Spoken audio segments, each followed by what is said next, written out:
कृषिर्धन्या कृषिर्मेध्या जंतूनाम जीवनम कृषिः। अर्थात कृषि संपत्ति और मेधा प्रदान करती है और कृषि ही मानव जीवन का आधार है। भारत में कृषि व्यवसाय विश्व में सबसे प्राचीन और महत्वपूर्ण धार्मिक और सांस्कृतिक दृष्टिकोण से जुड़ा है और इसका जीवंत उदाहरण है गंगा नदी, जो देश की कृषि को आर्थिक संतुलन प्रदान करती हुई कृषि को धार्मिक और आध्यात्मिक चेतना से जोड़ती है। हम सभी जानते हैं कि हमारा भारत एक कृषि प्रधान देश है और यहाँ की कृषि ही भारतीय अर्थव्यवस्था और यहाँ की सामाजिक संरचना की रीढ़ है। यानी भारत के कुल क्षेत्रफल के लगभग 51% कृषि के भाग में देश की कुल श्रम शक्ति का लगभग 52% भाग कृषि और इससे संबंधित उद्योग और व्यवसायों से अपनी आजीविका चलाता है। आज देश की कृषि और कृषि आधारित उद्योगों को नए आयाम मिले हैं। आज हमारा देश विकसित और आत्मनिर्भर भारत के लक्ष्य की दिशा में काम कर रहा है और इसका श्रेय जाता है भारत के यशस्वी प्रधानमंत्री माननीय श्री नरेंद्र मोदी जी के द्वारा दिए गए मंत्र सहकार से समृद्धि के संकल्प को साकार करने के लिए माननीय गृह और सहकारिता मंत्री श्री अमित शाह जी देश के ग्रामीण विकास, कृषि और कृषक उत्थान के संकल्प को साकार करने की दिशा में तेजी से अग्रसर हैं। इसी पहल का परिणाम है कि सहकारी समितियों के लिए वर्ष 2021 में एक अलग मंत्रालय का गठन किया गया, जिसने सहकारी समितियों को बिल्कुल कॉर्पोरेट क्षेत्र की तरह एक मंच प्रदान किया, जो गठन के बाद से ही नई सहकारिता नीति और योजनाओं पर तेजी से काम कर रही है। सहकारिता के स्वर्णिम सफर पर आगे बढ़ते हुए सहकारी क्षेत्र में डिजिटल प्रणालियों को बढ़ावा मिलने से छोटे बड़े हर स्तर पर भ्रष्टाचार कम होता दिखाई दे रहा है और सहकारी क्षेत्र पारदर्शिता और भ्रष्टाचार मुक्त शासन का मॉडल बनकर उभर रहा है। सहकारिता भारत की मिट्टी से अंकुरित एक विचार है, जिसका उद्देश्य प्रत्येक व्यक्ति को बेरोजगारी से मुक्त करना है। आज सहकारिता के माध्यम से महिलाएं स्वयं सहायता समूह बनाकर स्वरोजगार से जुड़ रही हैं, तो वहीं सहकारी क्रेडिट सोसाइटियां सहकारी बैंक बनाकर लोगों को साहूकारी ब्याज से छुटकारा दिलाने का कार्य कर रही हैं। केंद्र सरकार ने देश की 65,000 प्राथमिक कृषि क्रेडिट समितियों यानी पैक्स के कंप्यूटरीकरण का निर्णय लिया है, जिससे पैक्स, जिला सहकारी बैंक, राज्य सहकारी बैंक और नाबार्ड ऑनलाइन हो जाएंगे और इससे व्यवस्था में पारदर्शिता आएगी।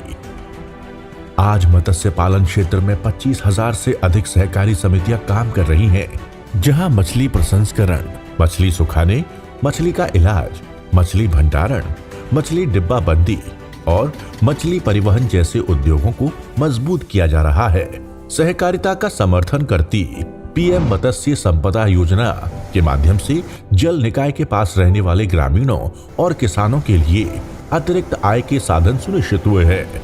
ये सहकारिता का ही चमत्कार है कि देश में बनाए जा रहे एफपीओज यानी फार्मर प्रोड्यूसर ऑर्गेनाइजेशन की मदद से छोटे किसानों को बाजार में बड़ी ताकत मिल रही है।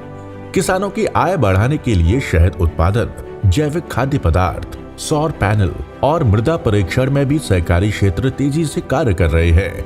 आज सहकारिता यानी सहयोग पर आधारित कृषि आधारित व्यवसायों से देश के किसान और पशुपालक इसे दैनिक जीवन में महसूस कर पा रहे हैं। ये सहकारिता का ही सजग प्रयास है कि भारत सरकार भूमि की उपजाऊ क्षमता विकसित करने के लिए पीएम प्रणाम योजना के माध्यम से रसायन मुक्त खेती के लिए लोगों को जागरूक करती हुई वैकल्पिक उर्वरकों के उपयोग को बढ़ावा दे रही है। यही नहीं, उर्वरक की बढ़ती वैश्विक कीमतों का बोझ किसानों पर ना पड़े, इसके लिए पिछले 9 सालों में सिर्फ फर्टिलाइजर सब्सिडी पर ही सरकार ने 10 लाख करोड़ रुपए से ज्यादा खर्च किए हैं। विश्व स्तर पर सहकारी समितियों की बात करें तो दुनिया की 30 लाख सहकारी समितियों में से लगभग 8,55,000 भारत में हैं और लगभग 13 करोड़ लोग इन समितियों से सीधे जुड़े हुए हैं। वहीं देश के 91% गांव ऐसे हैं जिनमें कोई ना कोई सहकारी समिति मौजूद है और अच्छा काम कर रही है। इसका एक सफल उदाहरण है पूर्णतः सहकारी स्वामित्व वाला विश्व का सबसे बड़ा Indian farmers fertilizer cooperative limited यानी इफ्को संगठन। किसानों के लिए, किसानों द्वारा किसानों तक मिशन को पूरा करने के लिए इफ्को ने किसानों की सेवा में लगभग 55 वर्ष लगा दिए हैं।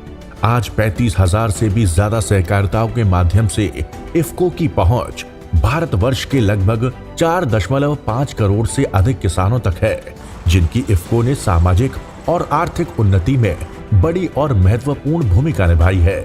दुनिया के पहले वाणिज्यिक नैनो उर्वरक, नैनो यूरिया और नैनो डीएपी को बाजार में लाकर इफ्को ने आत्मनिर्भर भारत और आत्मनिर्भर कृषि के एक नए युग की शुरुआत की है। नैनो यूरिया और नैनो डीएपी ऐसे आविष्कार जो मिट्टी की उर्वरा शक्ति में सुधार लाते हुए किसानों की कृषि लागत कम करते हैं और मुनाफा बढ़ाते हैं। इफ्को की ये महत्वपूर्ण पहल प्रधानमंत्री नरेंद्र मोदी जी के कृषकों की दोगुनी आय बढ़ाने में एक मील का पत्थर है। भारत सरकार के मार्गदर्शन में राष्ट्रीय स्तर पर गठित हुए भारतीय बीज सहकारी समिति लिमिटेड में इफ्को का सबसे महत्वपूर्ण योगदान है, जहां गुणवत्ता परक बीजों का उत्पादन, प्रसंस्करण, भंडारण, विपणन, ब्रांडिंग, लेबलिंग, वितरण, रिसर्च एंड डेवलपमेंट करवाया जाएगा। विश्व की 300 सबसे बड़ी और भारत की 3 सहकारी समितियों में से इफ्को को भारत ही नहीं, विश्व स्तर पर सबसे बड़ी सहकारी समिति का सम्मान प्राप्त हुआ है। वर्तमान में सरकार और सहकार यानी सहकारिता मिलकर विकसित भारत के सपने को दोगुनी ताकत से साकार करने की कोशिश कर रहे हैं। छोटे से छोटे व्यक्ति को रोजगार देकर विकास की प्रक्रिया से हर घर को समृद्ध बनाना और हर परिवार की समृद्धि से देश को समृद्ध बनाना ही सहकार से समृद्धि का मूल मंत्र है। आज सहकारिता से प्रत्येक क्षेत्र में कार्य कर रहे लोगों की आर्थिक स्थिति मजबूत होती दिखाई दे रही है, जो समृद्ध होते राष्ट्र का प्रतीक है। हर क्षेत्र में आत्मनिर्भर भारत की परिकल्पना को चरितार्थ करते हुए सहकारिता अनवरत आगे बढ़ रही है। आजादी का अमृत महोत्सव मना रहे भारतवर्ष का संकल्प है कि देश की आजादी के 100 वर्ष पूरे होने पर 2047 तक देश सहकारिता के शिखर पर हो। नई सदी का ये है विश्वास, सहकारिता से होगा विकास।